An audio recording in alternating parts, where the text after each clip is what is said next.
Hi, so welcome back. In this video, I'll be using the financial calculator to solve a question of future value and a question of present value. So there's two questions, future value of compound interest and present value of compound interest. So with that being said, let's get started. So here we have a question that states that Elizabeth received a student loan of $150,000. She repaid $25,000 at the end of 1 year, $50,000 at the end of 2 years, and the remainder balance at the end of year 3. If the interest rate was 2.5% compounded semi-annually for the first year and 2% compounded monthly for the years 2 and 3, what is the amount of her final payment? Okay, so the first thing we need to do is draw out a timeline, right? Just like I've been saying in my other videos. So we know that she borrowed in year 0. She borrowed $150,000. So that's $150 that she borrowed. And then she repaid $25,000 at the end of 1 year. So 1 year, we could write 1 year end. She repaid $25,000. So I'm just going to put a little negative here. She repays $25,000. Okay. And at the end of year 2, so year 2 end, she repays the balance of $50,000, so minus $50,000, and whatever the balance is paid in year 3. Okay, so we'll be using the financial calculator here to solve. The time value of money, more importantly, we'll be using the time value of money, so which is our N, I per Y, PV, PMT, and future value. N is our number of compounding periods. I per Y is interest rate. P per Y is a present value. PMT is any payments. We don't have any payments in compounding interest. We will have it in an annuity. And a future value is your future value. So with that being said, let's quickly note these down. So we're here. We first have to find the point. We have to find 3 future values, basically. So we have to find FV1 here. Once we get the FV1, we take off the $25,000, and then we find FV2. Once we get FV2, we take off $50,000, and then we find our final FV3, which is going to be our balance. So the first thing we'll do is write out our variables, which is N, I per Y, present value, PV, PMT, and future value. Okay, so N in this case is just 1 year. Oh, one important thing that I had forgotten is that it's the interest rate. The interest rate was 2.5% compounded semi-annually for the first year. So up until the year 1, it was 2.5%. Compounding frequency was semi-annually, right, for the first year, and 2.5% compounded monthly for years 2 and 3. So from beginning of year 2 all the way till year 3, it's 2.5%. It's 2% compounding. Note that I'm writing C per Y. I'll get to that in a second. C per Y is monthly, so it's just 12. So our number of compounding periods, we need to calculate that. So in this case, we have 1 year, and our compounding frequency is 2 for the first case. We're finding FV1. This is for FV1. Okay, so that's 2. So if we multiply 1 year by 2, we get 2 compounding periods, right? Number of compounding periods is 2. Our interest rate is 2.5%. Our C per Y, what C per Y technically means is that, whoops, I already had a calculation solved there. Okay, so just clear off that. I'm just going to clear it off.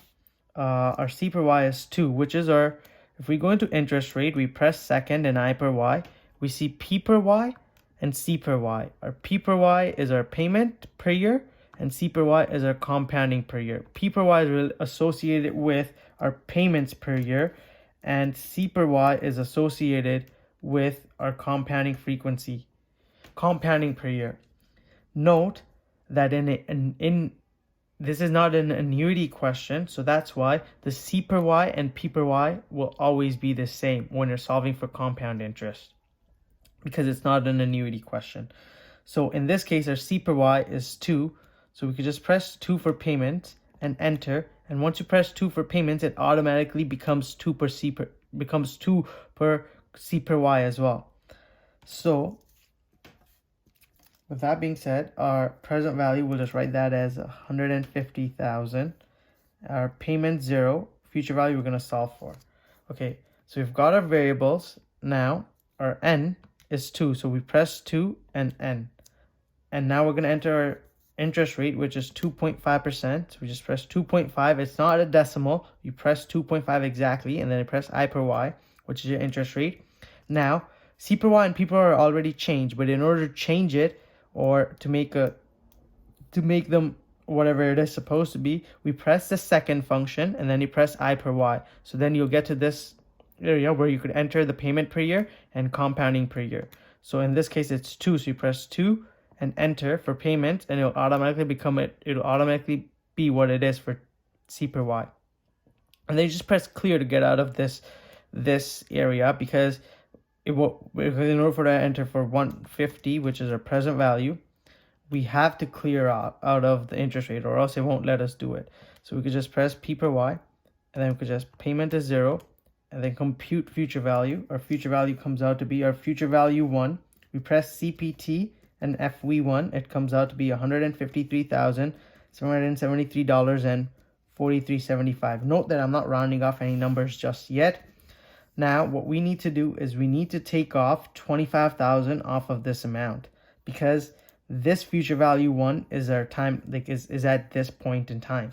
So if we take off 25,000 from the 153, we're going to get $128,773.4375.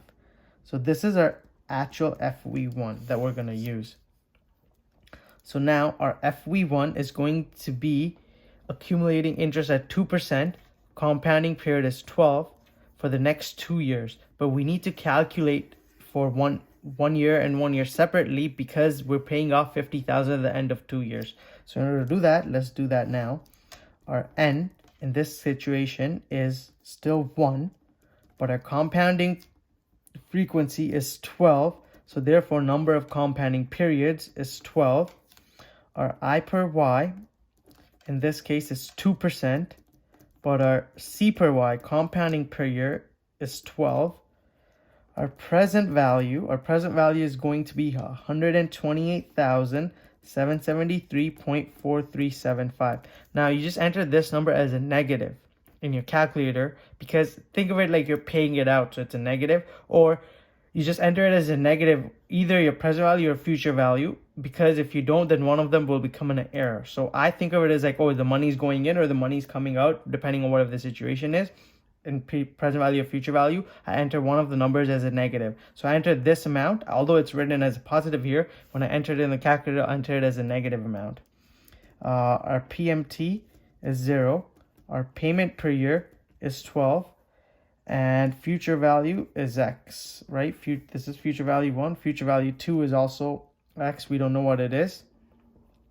So now what we need to do is solve for future value 2. But the first thing we need to do is we need to clear off every single thing in our time value. The reason why we do that is because in case you forgot to enter one of these amounts, the given numbers, you will still get a future value. It will not be correct. It could be related to n, that you forgot to enter n and you left it as 2. You'll still get a future value answer, but it will be based on your n is 2. Or if you forgot that to change your present value and everything else was entered in, you'd get a present value based on 150,000. So that's why if you have multiple calculations in a question, it's better off that you clear off the calculations. So in order for us to do that, we press the second button, and then we press where it says clear TVM. So that clears off our time value of money inputs. So that clears it off. So now if I go back, everything's cleared. The only thing that doesn't clear off is that the P per Y, the payment per year, and C per Y, your compounding per year.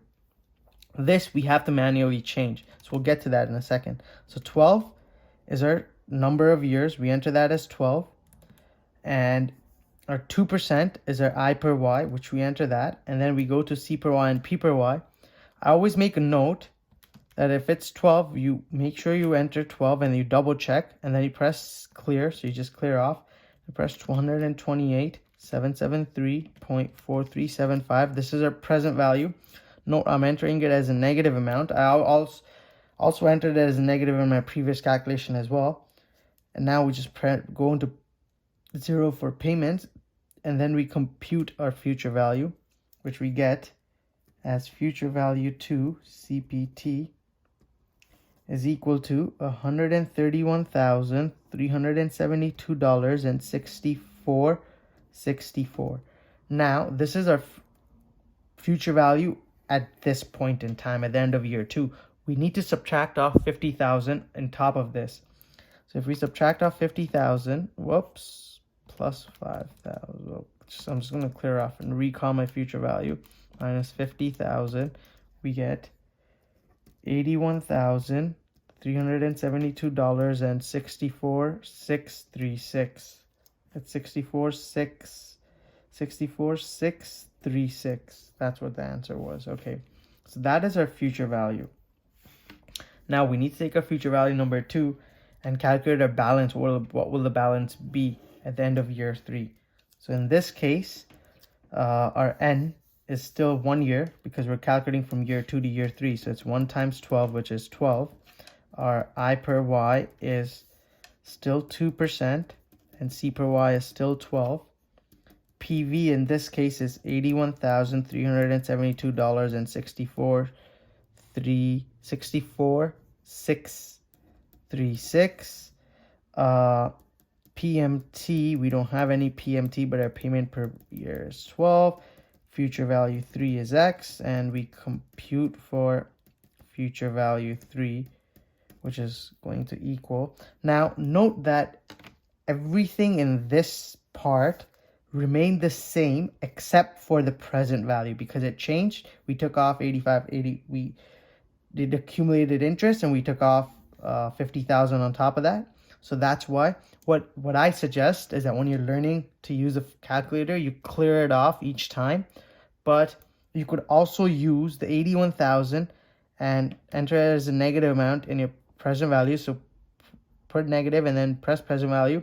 And all you need to do now is just press compute to get your future value. And it gives you a future value of 83,015.1008. So this is Elizabeth's final payment that she will make to pay off her student loan. Let's move on to a present value question. So this question states that Alice received a loan to start her small business with the condition of repaying the loan within 5 years. The interest rate on the loan is 3% compounded quarterly for the first 2 years and 3.5% compounded monthly thereafter. She settled the loan in a single payment of $55,000 at the end of 4 years. What was the original/principal amount Alice received and the amount of interest charged on the loan? Okay, so the first thing we need to do is draw out the timeline.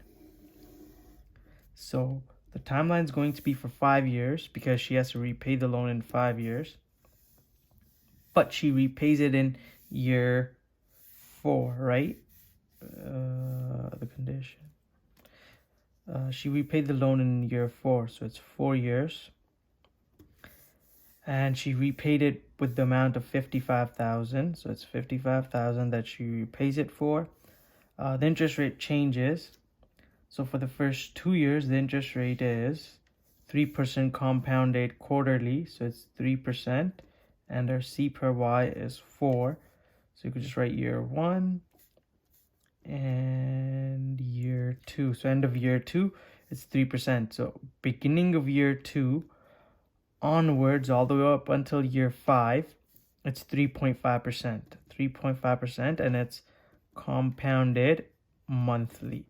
Okay, so we need to, she paid it in year 4, so we need to find the present value here, PV1 here, because the interest rate changes here, so we need to find PV1 here. And once we find the present value here, then we take the present value and find the PV2 here, which will be our final answer, which will give us the amount that Alice borrowed. So with that being said, let's lay out our variables.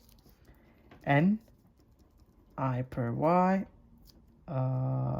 PV, PMT, and future value. So our N in this period is we're going back 2 years, right? So there's year 3 here. So we're going back 1 year and 2 years so that's 2 years times our compounding frequency is 3.5% compounded monthly. So that's 12 times 2 is 24, right? That's that. 3.5% is our interest, but the compounding frequency, the compounding per year, is done at 12. P per Y in this case is unknown. We need to solve that. So PV1 is going to be X. PMT, we don't have any. It's in a compound interest question, though we have P per Y, which is the same as C per Y, as 12. And future value is 55,000. So we're going to enter this future value as a negative number. So we'll get a positive because she's receiving the loan, right? And then here she's paying it. So we're just going to enter it as a negative when we punch it into our calculator. So we have all our information. Let's start that now. So it's 24 is our N. So that's 24. 3.5% is I per Y. We do need to change C per Y and P per Y. So let's just do that. So press second function and I per Y. It's showing 4 right now. We're just going to press 12 and then we press enter. So that's 12 and 12. So we just double check that and then press clear to clear it off. Press clear again to get to 0. 0 is our present value. We don't know what it is. 0 is our PMT. We don't know what it is. 55,000. 000. Whoops. 55,000 negative and future value. Compute PV. So PV1 computed is equal to $51,286.88,521. Right? Now that PV1 is here. Now we need to find PV2. So we'll punch it in for PV1 without changing the variables. And then we'll find PV2. So this is PV1. We can find PV2 here. So same variables, N, I per Y, PV2, PMT, and future value, right? So N in this case is, again, it's 2 years, so it's 2. Our compounding frequency is 4, so 4 times 2 is 8, so 8 compounding periods. Our interest rate is 3%. Our compounding frequency is 4.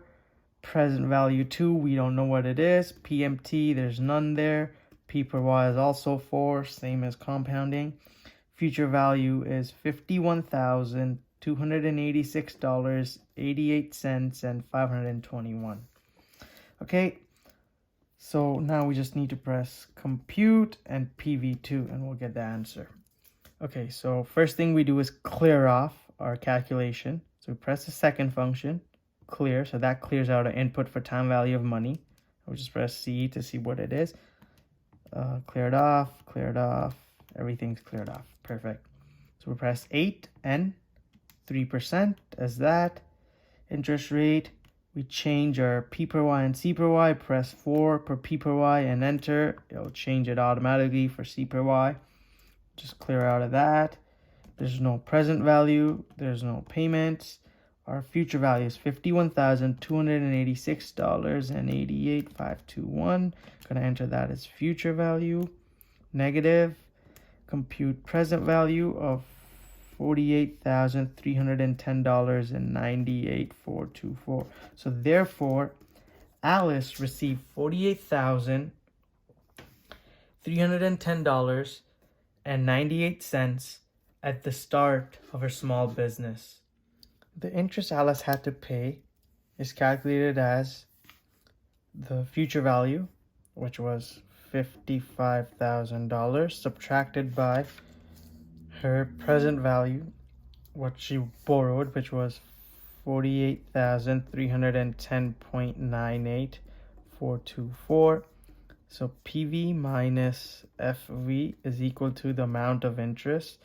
So therefore, interest she borrowed is equal to, if I just take 55,000 minus 48,310.98,424, is $6,689.01 approximately. The amount of interest that she had to pay. I hope you like this video, and I hope this helps, teaches you how to use the financial calculator. If it did, please give this video a thumbs up and comment for other videos that you want to see under this video below. Okay, perfect. Thank you.